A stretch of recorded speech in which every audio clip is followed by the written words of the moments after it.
Our next caller is Morgan from Missouri. Hey, Morgan, how can we help you?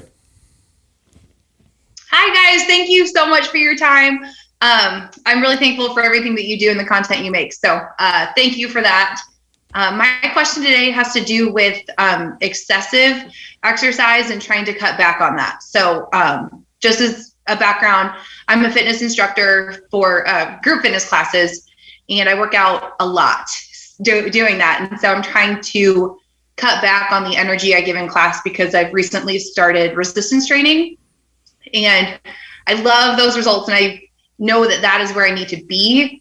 But with as much as I do, it isn't sustainable for my energy and my sleep and kind of what I give. So I just didn't know if you had any advice for physically doing less, but still keeping the progress I've made and not retract or not regress at all and continue to reach my goals, but kind of cut back on as much as I'm giving right now. I think we should defer this one to Justin since he's the big bar guy. Yeah, I love bar. This is between your Zumba and bar. This is what you be doing all the time. So I'm the only one with the balls to do it. So. We actually all took this. You guys remember when we took this class? We did. It's very difficult. We took a bar class and got our asses handed to us. Very, very challenging. Okay, so it's sneaky. You don't expect it, but I do bar and circuit and hit. So during class, I do a lot, but I'm ready to cut back as an instructor and give more to my personal workouts. Okay, so what's that going to look like for you? When you say cut back, how many hours a week will you be teaching and being active in classes? So I am hoping to just physically not do as much and still instruct with, verbal cues and things like that. It'll I teach at least one class a day, if not more. Usually it's 2.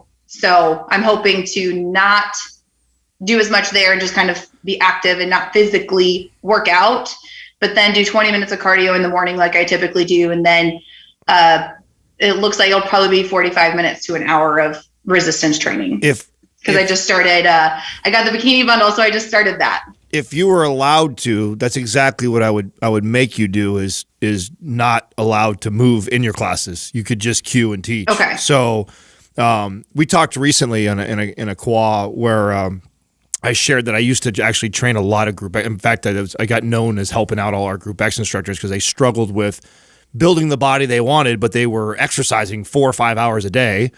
And one of the biggest hurdles I always had was like, I know you love to hype the class and get the energy going and move with them, but you're not allowed to. So long as I'm coaching you, you can't. You just got to cue. If you're gonna have me help you and build this physique and build this metabolism, then we got to back off all this high intensity moving around all day long. In fact, in your 20 minutes of cardio, I would cut that also.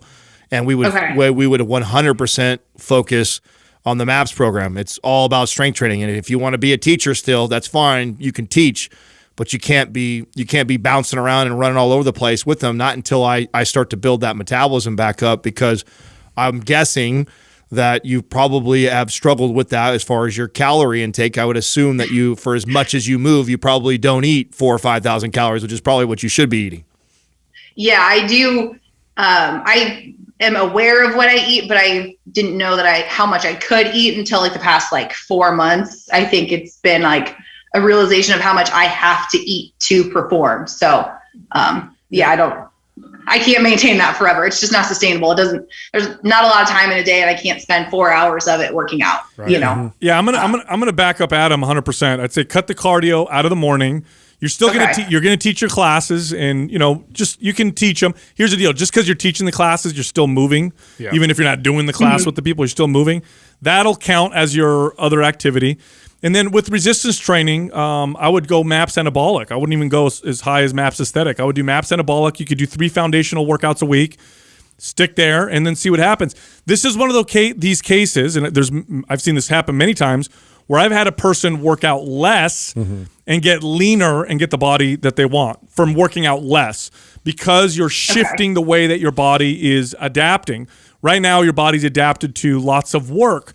You probably have lots of stamina, lots of endurance. Your body's minimizing muscle and strength. You're going to shift that to a more strength-focused routine.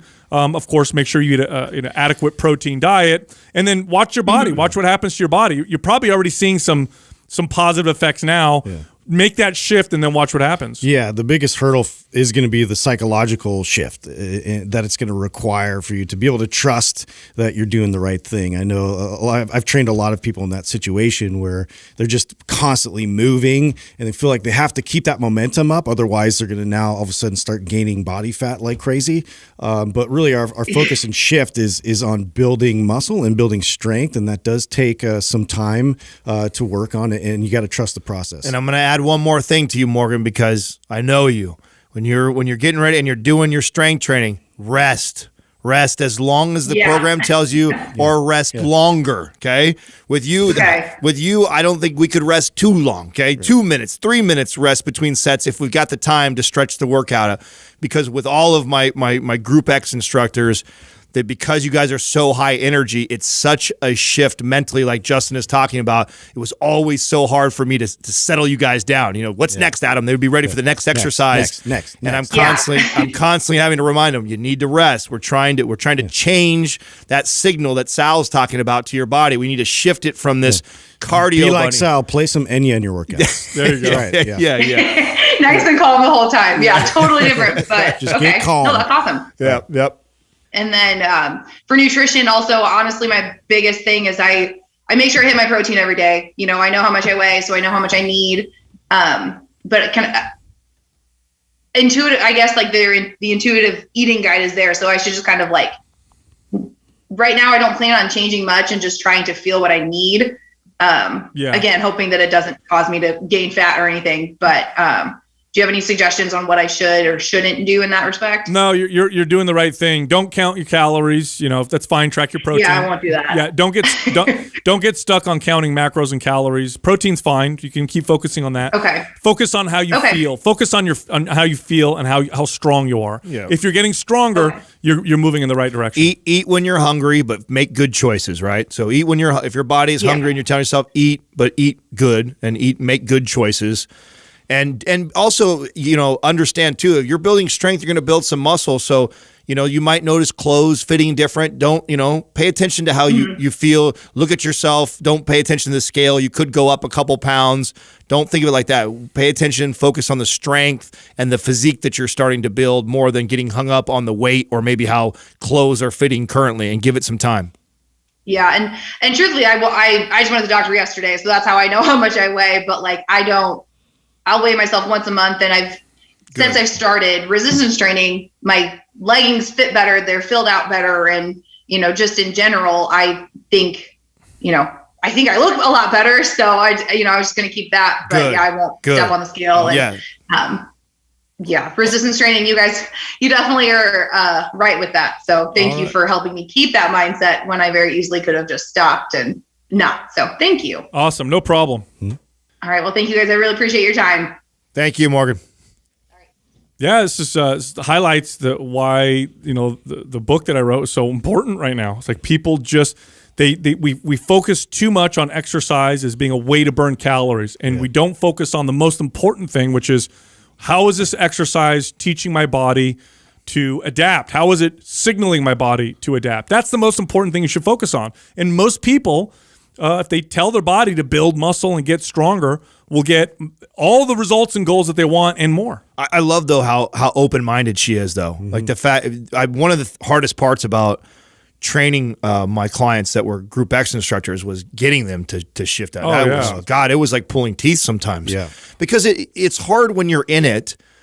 I don't care how smart you think your trainer is or who's talking to you, to convince somebody that they're, the reason why they have body fat or they can't change their physique is because they're doing too much. Yeah. You're burning they're too much. They're doing real work, and it's hard, and they're sweating, and all of this is tangible. And then to tell them that maybe that's not like promoting what your desired outcome is really tough to handle. Well, I mean, and what happens, what they experience is when they stop teaching as many classes, but they're not doing any resistance training. That's right. They gain weight. That's right. And so, like, what do you mean you want me to not do as much? I get fat every time I do that. It's like, no. We're going to send a different signal phenomenal while you cut back on that type of activity. Now, That's what's going to make the difference. cool part, though, man. You take somebody who's got the motivation, the discipline, like a lot of group X instructors have, and you can get them to shift it. a 90-day transformation. Like you don't even believe. you can build an 180 degree. Yeah, you can build an incredible physique for someone like this if you can get them. And I feel like she's in the right place, right? She's already asking for that advice. She's open-minded to shutting down some of that stuff. If she backs off of all the high intensity while she's teaching class and lays off the cardio and then just strength trains like a MAP Santa Ball 3 day a week and eats when she's hungry and feeds herself well, she'll change that physique. Totally.